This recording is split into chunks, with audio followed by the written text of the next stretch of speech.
This woman stayed by her husband's side after he suffered a traumatic brain injury, and her new husband fully supports it. In 2008, 24-year-old Brandon Smith was in a tragic car accident and suffered severe brain injury that changed his life forever. Brandon and Kristen married only 2 years prior, but when Kristen realized that her husband would never fully recover, she filed for divorce. But she agreed to take care of him until the day he dies, and so she filed paperwork to be his legal guardian. After the divorce, Kristen feared that it'd be impossible to find a man who would genuinely love and accept Brandon in their life. But in 2014, Kristen met her now new husband, James. And yeah, they both take care of Brandon together despite Brandon being Kristen's ex-husband. At Kristen and James's wedding, he vowed to love Brandon no matter what. Kristen and James have kids together and they treat Brandon like he's part of the family. Kristen says that James has never expressed or shown any jealousy, and instead he's accepted Brandon with wide open arms. Disturbing facts you'll wish you didn't know. There's something called anesthesia awareness, which is where you wake up mentally during surgery. You can feel all the pain and you can see, but you cannot move or speak. And the scariest part is, no one even knows you're feeling every cut and incision. And there's stories of people going through 7-hour surgeries feeling every single thing. When you smell something bad, that thing is actually in your nose. When you smell something bad, you're breathing in tiny molecules of that and they're hitting inside your nose, so you might want to be a little careful next time you're inhaling your own fart. Most television laugh tracks were recorded in the 1950s, so you're most likely listening to dead people laughing. Your lip skin is the same type of skin as your anus. They share the same skin because they're the two ends of the pipe called the alimentary canal. The creepiest places in the world. Gate to Hell, Turkmenistan. It's been burning for past 40 years, and no one knows when it's going to stop. Lake Natron, Tanzania. Due to high levels of salt contents, everything that touches the lake turns to pure stone. Videos that seem innocent but have a terrifying backstory, Part 5. This man kept finding food in his apartment that he wasn't eating, so he asked his girlfriend about it and she said that she wasn't eating it either. He didn't believe her, so he set up a video camera to catch her eating the food in the middle of the night. The next morning when he checked his video camera, he found footage of a woman that he didn't recognize walking throughout his house. He called the cops immediately, and as it turns out, she had been living there for weeks. This next video shows 24-year-old Hollywood actor James Dean giving a public service announcement on the importance of safe driving habits. Nearly a week later, Dean was killed in a head-on collision where he crashed his Porsche at an intersection. The following is a home video of serial killer Jeffrey Dahmer taken on Thanksgiving Day. At the time this was taken, he had murdered and eaten the flesh of 9 people. Yeah, like I've said before, it gets too expensive and it does. I have to start eating at home more.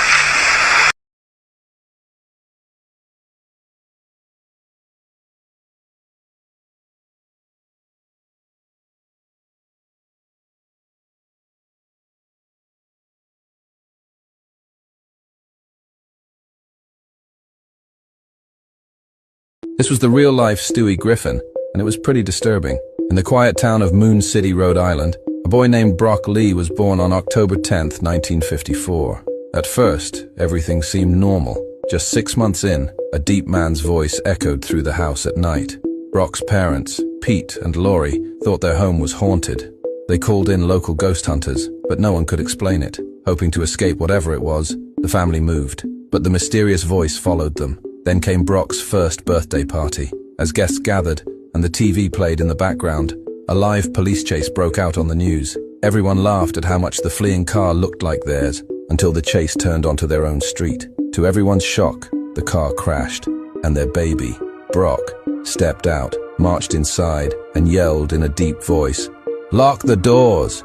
When police finally entered and arrested him, they discovered the impossible truth. Brock, barely a year old, had the mind of a fully grown genius. The voice haunting their home all year had been his. 1 in a Million, Part 6. In 2003, 24-year-old Juan Catalan was arrested for the execution-style murder of a teenage girl who had just testified in a gang-related case. He spent nearly 6 months in prison and came dangerously close to facing the death penalty. Catalan had a strong alibi. He was at a Dodgers game with his 6-year-old daughter at the time of the killing, but he struggled to find a way to prove it. That was until his lawyer discovered that Curb Your Enthusiasm had filmed at the stadium that exact night. After combing through thousands of hours of raw footage, they found a brief but crystal clear shot of Catalan sitting in his seat holding popcorn with his daughter beside him, accidentally caught in the background of a scene that was never used. Combined with cell phone data confirming he was at the stadium during the time of the murder, the charges were dropped and Catalan was released. Had the camera panned just a few feet in a different direction, an innocent man might have been executed for a crime that he had absolutely nothing to do with.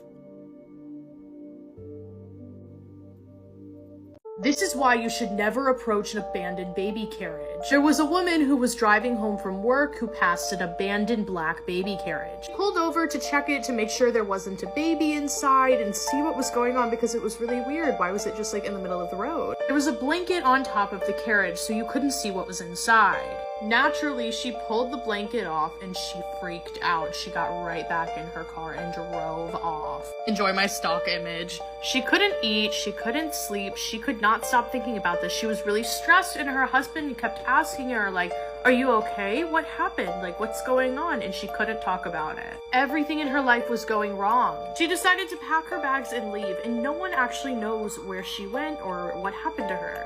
But she did leave a note behind for her husband. Also, this is more what the basket looked like. It looked like an old-fashioned one rather than a modern one. The husband read the note, and the note said this: "Whoever reads this note is doomed to have a cursed life unless you pass it on."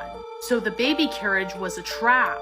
The person put the baby carriage on the road hoping someone kind would go look and see if everything was okay, only to then be cursed. Now, I would show you the physical note, but I can't because this is a creepypasta and I tricked you. Let me know if you fell for it. Come over here if you want to see more of my content. Imagine going to a family Christmas dinner and almost everyone dies from poisoning. This woman tried to kill her husband's entire family by giving them a cake she baked that was laced with arsenic. 3 family members passed away, 3 others were hospitalized, and this woman who poisoned everyone ended up taking her own life in jail. This all happened on December 23rd when 42-year-old Diaz Mora baked a cake and invited her husband's entire family over. That evening, they began cutting the cake that they would normally eat on Christmas Eve, and almost everyone complained about the taste and that it tasted a little weird. But they still ate a significant amount of cake, and almost everyone felt sick right away, and 3 people died right then and there. Investigators tested all the ingredients in the house and found that the flour used in the cake was laced with arsenic. But what's absolutely crazy is that a couple of months earlier,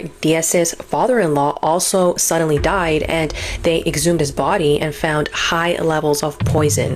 So they think that she also took his life. Now, you guys are probably wondering, well, what was the motive? Why did she do this? At first, the family didn't understand what caused her to commit this crime, but then they thought about it and they remembered a disagreement they had 20 years ago.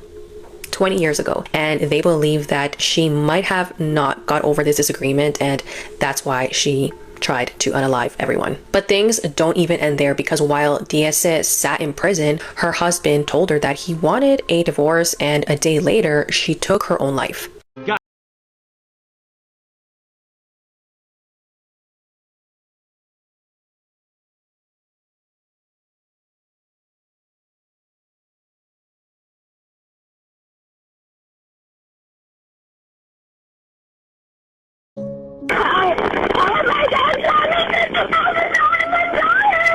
What's going on, ma'am?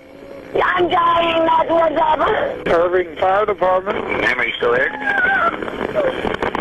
Ma'am, are you still there? On January 1st, 2008, a heartbreaking 911 call was made by a girl screaming that her dad had just shot her. But tragically, Sarah and her sister Amina passed away before help arrived. After Yasser took the lives of his 2 daughters, he fled for 12 years. He was captured in 2020 and he's been in prison for more than 4 years. And now he finally gave his first interview where he basically denied everything. Throughout this entire interview, he did not seem regretful for what he did, and instead he tried to tell a different story and claimed that he was the victim. You make it sound like you're the victim here. Is that what you believe? Exactly. You're the victim? Yes. and said that he was being framed because of a conspiracy. According to Yasser, the FBI and the media used his case to push a political agenda. I want my voice to be heard. The FBI knows that.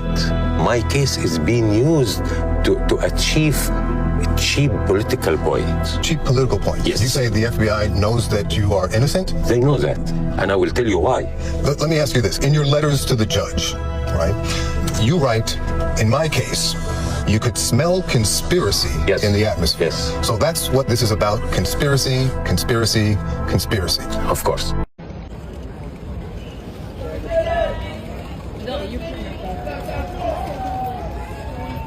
How are y'all feeling? How are y'all feeling?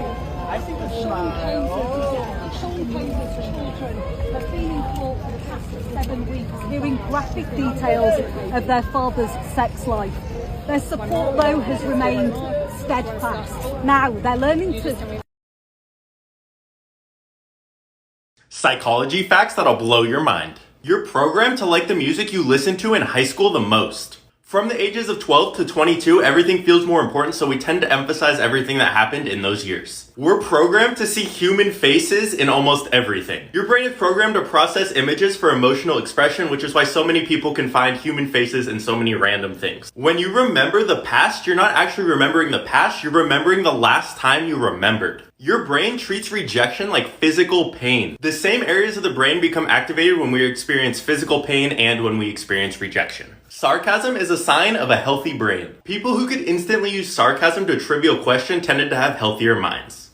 Is this proof that the Pyramid Lake babies are real? There's a lake in Nevada called Pyramid Lake, and it holds a dark, tragic secret. Hundreds of years ago, a group of pirates lived around the shores. And these pirates were known everywhere for being really strong and indestructible. Whenever they had a baby in the tribe that was born weak or premature or malformed, they would throw it into the lake because they didn't want to be associated with anybody like that. And their twisted belief came from removing the weak at birth. But their terrible actions ended up cursing this lake forever. Now the spirits of these babies haunt this lake. These are babies who never even got the chance to live, and they are known as the Pyramid Lake babies.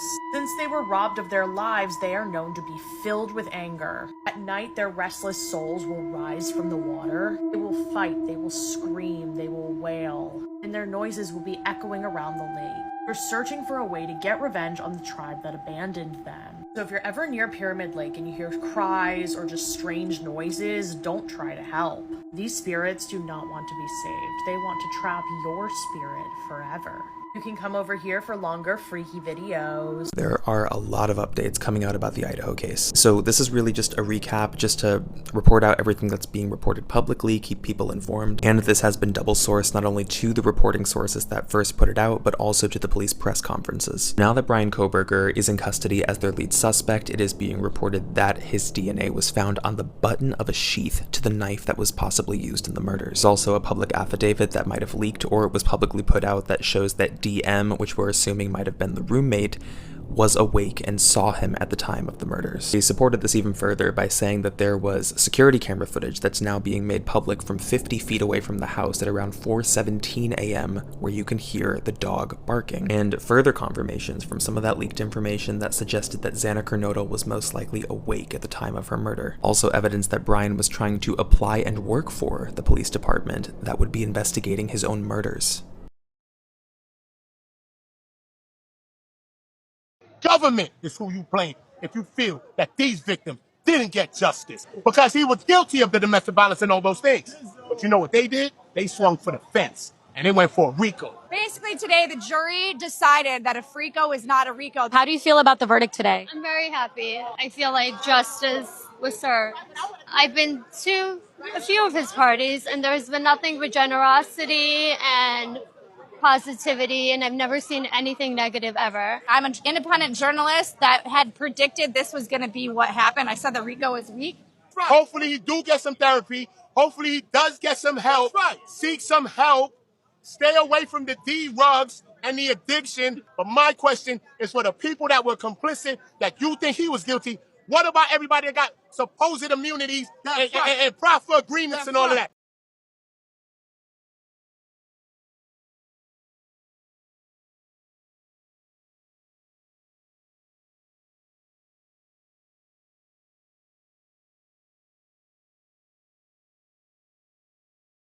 This is one of the craziest urban legends I've ever heard, and it ended up being true. So almost 100 years ago, there was an aquarium in Australia that had a giant tiger shark on display. And the legend goes that one day, in front of like groups of families, the shark threw up a human arm.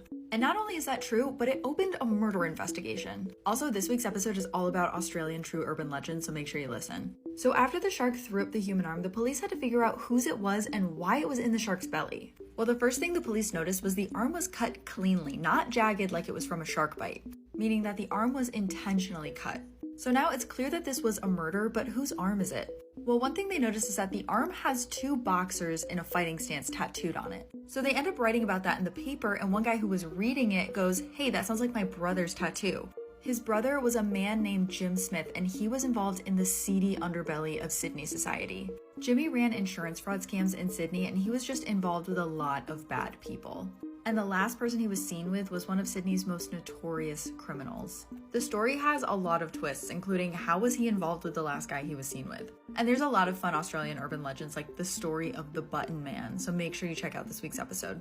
They just found 383 bodies in a so-called funeral home, y'all. Somebody tell me how nearly 400 bodies was discovered in one building and nobody noticed for years. They wasn't cremating them, y'all. They was letting the bodies sit, developing a smell. Do you know how strong that smell had to been? And nobody knew? Yeah, alright. This was at a crematorium right near the US and Mexico border, y'all. And get this, y'all, they said some of the bodies that's there was only there for a month. Y'all, and the crazy part is, family members were getting handed ashes in an urn, thinking it was their family members, and it wasn't the whole time. They was thinking their family members was getting cremated, and the whole time, they were doing some weird shit probably. The Mexican authorities said some of these bodies date back from like 3 to 4 years ago. So they said as of right now, they arrested the owner and some of the employees that work there. I don't know, but it feel like something dark going on behind this shit. They said this was in a cartel heavy zone in an area called Juarez, right across from El Paso, Texas, y'all. They said in that area, a lot of trafficking or disappearances take place. So if they found all these bodies in this one place, how many other places are doing the same thing? And how many family members were being lied to, saying they were giving their family ashes when the whole time their bodies was still in the same place? I need y'all thoughts on this as always. This shit crazy, fool.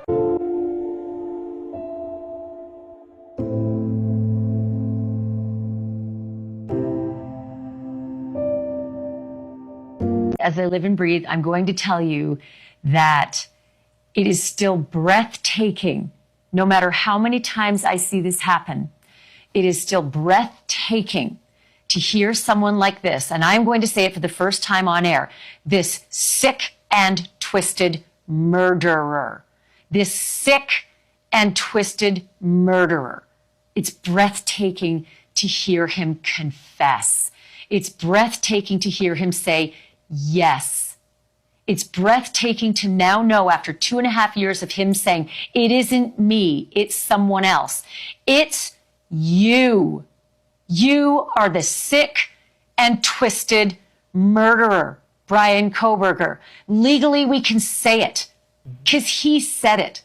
I just can't tell you, it just does not get old to see a dry hearing like this, where maybe we didn't get the motive or the details, but we now know that is the sick man that did this. One of the girls you are looking at in this picture has no idea that in the next few hours she will be killed. This is Cheyenne Rose and Brittany Gargle, and they're doing what every young girl does and taking a selfie. They posted the picture on Facebook and they went out for a night together. The story goes that the two were inside having a drink when Brittany was approached by a man, and the two apparently hit it off so well that she was invited back to his place. Cheyenne messaged Brittany on Facebook asking where she was, but nobody was answering. The next morning, somebody was driving next to a landfill where they ended up discovering the lifeless body of of Brittany. The man called the police to report a dead body, and this is where things take a dark turn. The police questioned Cheyenne about what happened, and Cheyenne basically just shows them the messages she was sending Brittany and saying, look, I have nothing to do with this. What Cheyenne is forgetting to tell the police is the messages she was sending to Brittany, she already knew she wasn't going to respond. See, Cheyenne lied about Brittany ever meeting a man. This never happened. Instead, the two got into an argument. Cheyenne took off her belt, as you can see in this picture, and tied it around her neck and strangled her. Cheyenne even went as far as commenting on her Facebook saying, I wish heaven had visiting hours so I could come see you, but I'm so glad you visited me in my dream last night. She was sentenced to only 7 years in prison, and chances are she's probably watching this video. Make sure to like and follow for more true crime stories tomorrow. What's the scariest urban legend from your state? Today we're doing Missouri. Once again, we're talking about a haunted road, and this one is very creepy. Zombie Road was constructed in the late 1860s. It was originally built to gain access to the Merrimack River and the railroad tracks that were running right beside it. This 2-mile stretch of road had an eerie feel about it from the very beginning, probably because of how dangerous it was to drive along this road. You couldn't see what was ahead of you, and it would often cast really weird shadows. Eventually, this stretch of road would fall into disrepair, and in the 1950s, it became a lover's lane of sorts, where young couples would go to find alone time. They would also throw parties along this road and the likes. But many urban legends have plagued this road from the very beginning. One of the scariest was of a creepy guy who lived along this road in a shack, and he would frequently hurt young teenagers who came to use this area to be alone. People also talk about frequently seeing a woman in white or a woman who is walking along the road who gives off a bluish white light. Many people think that this is the wife of a local judge who passed away in 1876 due to an accident on the railroad track. Some people have even reported hearing a woman screaming at them from some of the abandoned shacks that are around the area, but when they go to investigate who was screaming at them, there is never anybody there. There is also a legend of a small boy who drowned in the river, and people often report hearing him and seeing him, but again, he's just never there. There have been several reports of paranormal activity, but many people just write this off as it's just a creepy trail in the first place. Like, it gives a really weird vibe, and when you feel like you're being watched, you're probably not. It's just your mind playing tricks on you. But others think that this is a hotspot for paranormal activity because of the deaths that have happened there, not just from the judge's wife or the young boy who lost his life or this alleged serial killer that's running around, but there were also many train derailments around this area as well. As it sits today, it's a bike trail. It's called Rock Hollow Trail, and so you can still ride on this road. So would you do it? Are you brave enough? Let me know your thoughts down in the comments and follow for more creepy things.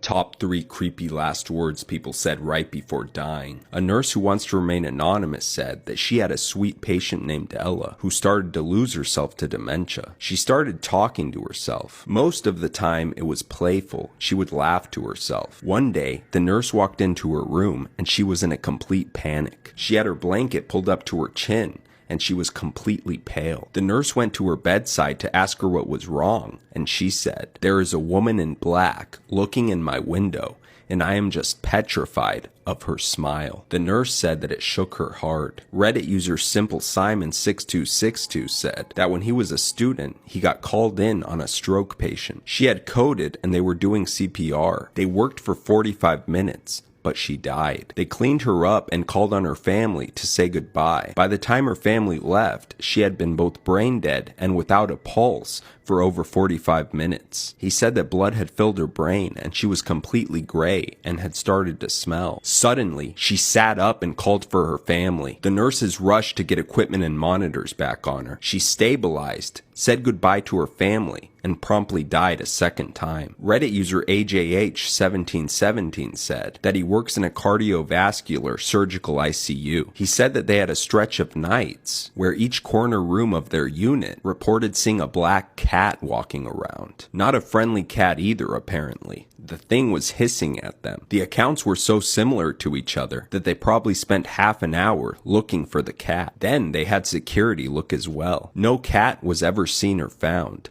2 of those 4 patients coded the next day. This funeral home owner left 190 bodies inside of a building and sent fake ashes to all of the families. He is now going to spend 20 years behind bars for this wire fraud. Now, on top of the 20 years, he also has to pay $1 million for the wire fraud too. In my opinion, maybe he should serve a year for every body he mishandled, so 190 years? And he committed all of this fraud after the families had paid. So these grieving families just wanting, their loved ones to have peace, get cremated, or get buried, they didn't get anything out of this. And he mishandled all those bodies with memories and family values attached to them. He also didn't preserve these bodies in the right way. He let them stack up in various stages of decay and decomposition. It was so bad that there was a foul odor coming from them, and he just kind of hid it. He closed all the windows, he closed the doors, he didn't let anyone access the building to hide these bodies. He delivered the wrong body twice for a burial, and then he sent concrete mix inside of these urns and tried to disguise them as ashes. This guy and his business, biggest frauds of all time. He also tried to take $880,000 from COVID-19 relief funds back in the day too. Scientists said the odds of it happening were 1 in 74 trillion. While 34-year-old Ann Hodges was napping on her couch in Alabama in 1954, a softball-sized meteorite tore through her roof, bounced off her radio, and slammed into her side, leaving a massive bruise but miraculously sparing her life. She had become the only confirmed person in history to be struck by a meteorite. The space rock triggered a legal battle between Ann and her landlord over ownership, but it ended up in Ann's possession. The rock is now on display at the Alabama Museum of Natural History. Tom Cruise divorced all 3 of his ex-wives when they turned 33, and each is 11 years younger than the last. In 2009, a retired policeman named Geraint Wolford was admitted to Abergele Hospital in North Wales. Amazingly, it just so happened that he was put next to another retired policeman named Geraint Wolford. The men weren't related, had never met, and were the only 2 people in Europe named Geraint Wolford. In 2004, Grandma Dorothy Fletcher suddenly suffered a heart attack on her flight to Florida. When the stewardess asked if there was a doctor on board, 15 people quickly stood up. It was a group of heart doctors on their way to a cardiology conference. She took the life of her coworker over some Lululemon leggings. On March 12th of 2011, just before 8 a.m., Rachel walked to a Lululemon store in Maryland where she was the manager at. Once she got to the front door, she noticed it was already unlocked. Once Rachel went inside, she noticed that the clothing racks were scattered all over the floor, mannequins were in pieces on the floor, and she could hear a faint moan in the back of the store. Rachel was terrified. She turned around, ran outside, and called 911. Right next door to that Lululemon was an Apple store, and a guy named Ryan worked there as a security guard, and he saw how frantic Rachel was, and he told her that he would go inside to see what was going on. Once Ryan went inside, he followed a trail of blood to the back room, and that's when he found the store supervisor, Jana, unalived. She was lying face down, a rope was around her neck, and a toolbox was sitting on top of her. As Ryan turned around to leave, he saw another employee, Brittany Norwood, and she was lying in the employee bathroom. Her hands were zip-tied, her shirt was pulled up, and there was a Lululemon t-shirt around her neck. Although Jana did not survive this attack, Brittany was okay. Once police arrived, Jana was pronounced dead at the scene, and she suffered from 331 wounds from 5 different weapons, including a wrench and a hammer. 200 of those wounds were on her face and her neck, and 100 of them were defense wounds. Jana was alive for the entire attack until a fatal stab wound hit her spinal cord. As for Brittany, she had a gash on her forehead. She received stitches for it and was released from the hospital that same day. Everyone just assumed that this was a robbery gone wrong, but this was far from the truth. On the night of the attacks, Jana and Brittany were working the closing shift together, and around 9:30 p.m. they closed up and left. Once they left, Brittany had realized she left something back inside of the store, and since Jana was the only one with the keys, she asked her to come back to open the door for her. Jana unlocked the door and disabled the alarm. As Jana and Brittany were looking around the store, two masked men came in and they were all wearing black. Allegedly, these guys beat Jana to death, essayed both of the girls, and let Brittany live because she was more fun to do it with. Apparently, this was Brittany's story to police, but police weren't really buying it. When Brittany told police that there was two masked men that came in, they started to investigate the place and only saw two footprints, which would be Brittany's shoes and a men's size 14 shoes. There was no evidence of SA from either woman, and on Brittany, it wasn't her own blood, it was Jana's. Brittany was caught in a lie, and eventually the truth came out. On the night of the attacks, Jana saw Brittany stuff a pair of Lululemon leggings in her purse and confronted her about it. Once they locked up the store, Jana got in her car, called her manager Rachel to tell her what she had saw Brittany do. A few minutes later, Jana received a call from Brittany telling her she had left something in the store, and that's when Jana turned around to go open the store for her. While Brittany pretended to search for her item, she attacked Jana from behind. She stabbed, beat, and choked Jana for 17 minutes. That night, employees at the Apple store nearby could hear screaming, and they just figured it was nothing. They thought it was just drama going on at the Lululemon store. Once Brittany took Jana's life, she went into her car and moved it. Meanwhile, she was thinking of a plan to stage the scene. She grabbed Jana's blood and put it all over her face, and she cut a hole in the crotch of her leggings. Finally, she grabbed a men's size 14 shoe and walked around the back room to leave footprints to hopefully throw off police. Once Brittany was all done, she zip-tied herself and laid down on the bathroom floor, waiting to be discovered 10 hours later. Brittany ended up being arrested about a week later, and she admitted to everything that she had just lost it at the heat of the moment. Brittany was convicted of first-degree murder and sentenced to life in prison without the possibility of parole. This is one of the scariest urban legends I've ever heard, and it ended up being true. So there's this stretch of road in Turkey along the D100, and the urban legend says that if your car breaks down on the side of this road, do not get out of the car. Because according to the locals, one night, a few people got into an accident, and when they got out of their cars, they all melted on the road. Well, this is coming from an episode I just did on urban legends that ended up being true, but it turns out there is a reason that they all spread this legend around. In 1965, a passenger bus was traveling down this road when it crashed into a big truck carrying a bunch of water, and it caused water to spill out all over the road. The passengers got out of the bus because they were okay, but when their feet touched the pavement, their shoes started to melt, and it felt like their feet were on fire. And that's because the truck was not carrying water, it was carrying nitric acid, an acid that dissolves skin on contact. As they were on the ground crawling away from the accident, the acid was melting the skin off of their bones. And the worst part in all of this is that a group of 12 people saw a bunch of water that had collected in a drainage ditch and thought they should jump into it to protect themselves. But really, they jumped into a pool of undiluted acid and dissolved within moments. If you want to hear more urban legends and the even scarier stories they're based on, check out this episode of the Heart Starts Pounding podcast, and this is part of a whole series that we do.